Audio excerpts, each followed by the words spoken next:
ಇವತ್ತು ದಂಟು ಸೊಪ್ಪಲ್ಲಿ ಪಪ್ಪು ಸಾಂಬಾರು ಹೇಗೆ ಮಾಡೋದು ಅಂತ ತೋರಿಸ್ಕೊಡ್ತಾ ಇದ್ದೀನಿ. ಇದು ತುಂಬ ಸುಲಭ ಮಾಡ್ಕೊಳ್ಳೋದಕ್ಕೆ. ಇದು ಹೇಗೆ ಮಾಡೋದು ಅಂತ ನೋಡೋಣ ಬನ್ನಿ. ನಾನಿಲ್ಲಿ ಕುಕ್ಕರ್ಗೆ ತೊಗರಿಬೇಳೆನ ಸೇರಿಸ್ಕೊತಾ ಇದ್ದೀನಿ. ಈ ಕಪ್ ಅಳತೆಯಲ್ಲಿ 1 ಕಪ್ ಆಗುವಷ್ಟು ತೊಗರಿಬೇಳೆನ ಸೇರಿಸ್ಕೊತಾ ಇದ್ದೀನಿ. ಹಾಗೆ ಅದೇ ಕಪ್ ಅಳತೆಯಲ್ಲಿ ಒಂದು ಅರ್ಧ ಕಪ್ ಆಗುವಷ್ಟು ಹೆಸರುಬೇಳೆನ ಸೇರಿಸ್ಕೊತಾ ಇದ್ದೀನಿ. ಬೇಳೆನೆಲ್ಲ ಚೆನ್ನಾಗಿ ವಾಶ್ ಮಾಡ್ಕೊಳ್ಳೋಣ. ನೋಡಿ, ನಾನು ನೀರು ಹಾಕ್ಕೊಂಡು ಚೆನ್ನಾಗಿ ವಾಶ್ ಮಾಡ್ಕೊತೀನಿ. ನೋಡಿ, ಈಗ ಇದಕ್ಕೆ ಬೇಳೆ ಬೇಯಷ್ಟು ನೀರನ್ನ ಸೇರಿಸ್ಕೊತಾ ಇದ್ದೀನಿ. ಇದಕ್ಕೇ 1/4 ಟೇಬಲ್ ಸ್ಪೂನ್ ಆಗೋಷ್ಟು ಅರಿಶಿನ ಸೇರಿಸ್ಕೊತಾ ಇದ್ದೀನಿ.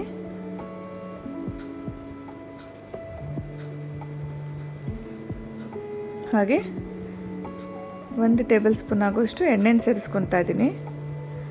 ಈಗ ಮುಚ್ಚಿ 1-2 ವಿಸಿಲ್ ತಗೊಳ್ಳೋಣ. ಅಷ್ಟೊತ್ತಿಗೆ ಒಗ್ಗರಣೆಗೆ ಇಟ್ಕೊಳ್ಳೋಣ.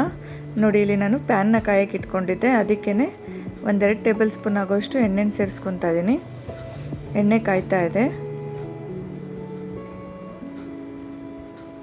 ಇದಕ್ಕೇ ಈಗ ಸಾಸಿವೆನ ಸೇರಿಸ್ಕೊಳ್ಳೋಣ. ಒಂದು ಅರ್ಧ ಟೇಬಲ್ ಸ್ಪೂನ್ ಆಗೋಷ್ಟು. ನೋಡಿ, ಸಾಸಿವೆ ಎಲ್ಲ ಸಿಡಿಬೇಕು.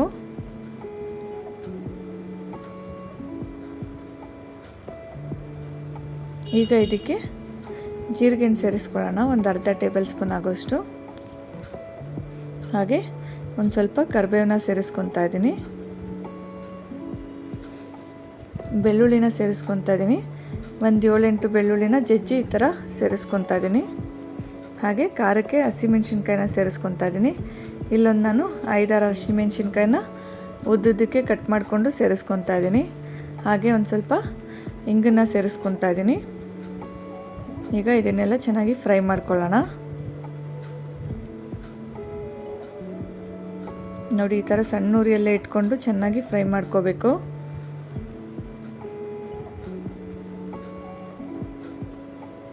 ಇದಕ್ಕೇ ಈಗ ಈರುಳ್ಳಿನ ಸೇರಿಸ್ಕೊತಾ ಇದ್ದೀನಿ. ಒಂದು ದಪ್ಪದ್ದು ಈರುಳ್ಳಿನ ಕಟ್ ಮಾಡಿ ಈ ಥರ ಸೇರಿಸ್ಕೊತಾ ಇದ್ದೀನಿ. ಈಗ ಈರುಳ್ಳಿನೂ ಅಷ್ಟೇ ಚೆನ್ನಾಗಿ ಫ್ರೈ ಮಾಡ್ಕೋಬೇಕು.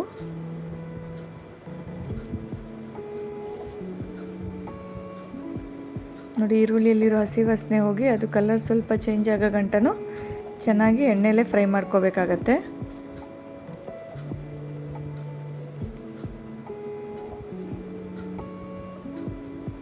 ನೋಡಿ, ಈರುಳ್ಳಿ ಎಲ್ಲ ಚೆನ್ನಾಗಿ ಸಾಫ್ಟ್ ಆಗ್ತಾ ಬರ್ತಾ ಇದೆ. ಈಗ ಒಂದು ಸತಿ ಎಲ್ಲ ನಾನು ಮಿಕ್ಸ್ ಮಾಡ್ಕೊತಾ ಇದ್ದೀನಿ.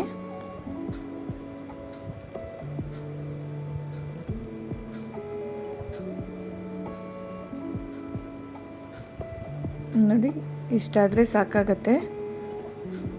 ಈರುಳ್ಳಿ ಎಲ್ಲ ಚೆನ್ನಾಗಿ ಕಲರ್ ಚೇಂಜ್ ಆಗಿ ಸಾಫ್ಟ್ ಆಗಿದೆ. ಈಗ ನಾನು ಟೊಮೊಟೊನ ಸೇರಿಸ್ಕೊತಾ ಇದ್ದೀನಿ.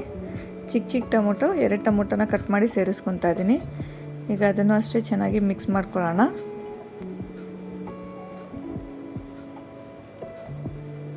ಈಗ ಇದಕ್ಕೆ ಉಪ್ಪನ್ನು ಸೇರಿಸ್ಕೊತಾ ಇದ್ದೀನಿ. ಆ ಟೊಮೊಟೊನೂ ಬೇಗ ಸಾಫ್ಟ್ ಆಗುತ್ತೆ. ಈಗ ನೋಡಿ, ಚೆನ್ನಾಗಿ ಎಲ್ಲ ಒಂದು ಸತಿ ಮಿಕ್ಸ್ ಮಾಡ್ಕೊಳ್ಳಿ.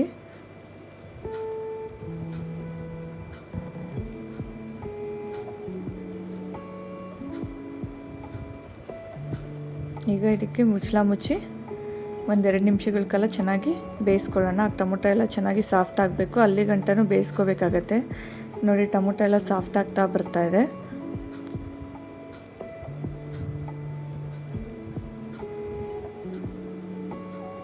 ಇದಕ್ಕೇ ಧನಿಯಾ ಪುಡಿನ ಸೇರಿಸ್ಕೊತಾ ಇದ್ದೀನಿ.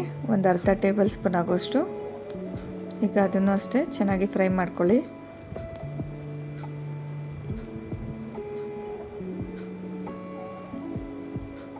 ಈಗ ಇದಕ್ಕೆ ಸೊಪ್ಪನ್ನು ಸೇರಿಸ್ಕೊತಾ ಇದ್ದೀನಿ. ನಾನಿಲ್ಲಿ ದಂಟು ಸೊಪ್ಪನ್ನ ತೊಳೆದು ಈ ಥರ ಚಿಕ್ಕದಾಗಿ ಕಟ್ ಮಾಡಿ ಇಟ್ಕೊಂಡಿದ್ದೆ. ಅದನ್ನು ಸೇರಿಸ್ಕೊತಾ ಇದ್ದೀನಿ.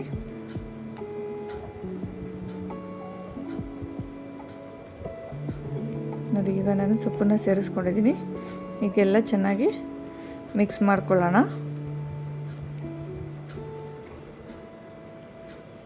ನಾವು ಕುಕ್ಕರಲ್ಲಿ ಕೂಗಿಸ್ಕೊಳ್ಳೋದಕ್ಕಿಂತ ಈ ಥರ ಡೈರೆಕ್ಟಾಗಿ ಫ್ರೈ ಮಾಡಿ ಹಾಕ್ಕೊಳ್ಳಿ, ತುಂಬ ಚೆನ್ನಾಗಿ ಬರುತ್ತೆ, ಬೇಗನೂ ಬೆಂದೋಗುತ್ತೆ.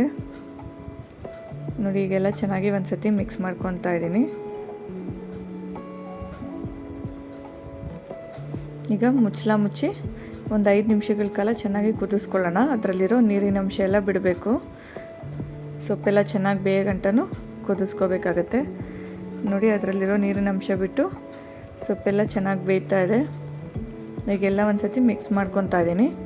ನೋಡಿ, ಸೊಪ್ಪು ಬೆಂದಿದೆ. ಈಗ ನಾನು ಬೇಳೆನ ಕೂಗಿಸಿಟ್ಕೊಂಡಿದ್ನಲ್ಲ ಅದನ್ನು ಸೇರಿಸ್ಕೊತಾ ಇದ್ದೀನಿ. ನೋಡಿ, ಈಗೆಲ್ಲ ಒಂದು ಸತಿ ಮಿಕ್ಸ್ ಮಾಡ್ಕೊಳ್ಳೋಣ.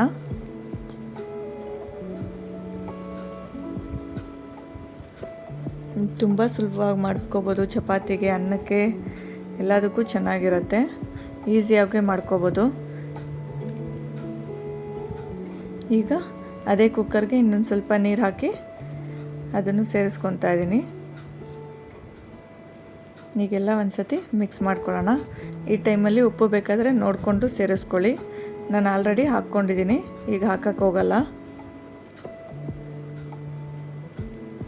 ಈಗ ಮುಚ್ಚಳ ಮುಚ್ಚಿ ಇನ್ನೊಂದು 2 ನಿಮಿಷಗಳ ಕಾಲ ಚೆನ್ನಾಗಿ ಕುದಿಸ್ಕೊಳ್ಳೋಣ.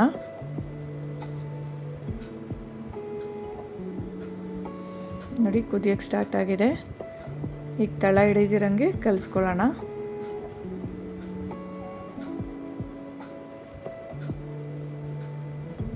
ನೋಡಿ, ಈ ವಿಡಿಯೋ ಇಷ್ಟ ಆಗಿದ್ರೆ ಲೈಕ್ ಮಾಡಿ, ಹಾಗೆ ನನ್ನ ಚಾನಲ್ನ ಸಬ್ಸ್ಕ್ರೈಬ್ ಮಾಡ್ಕೊಂಡು ಹೀಗೆ ಸಪೋರ್ಟ್ ಮಾಡ್ತಾ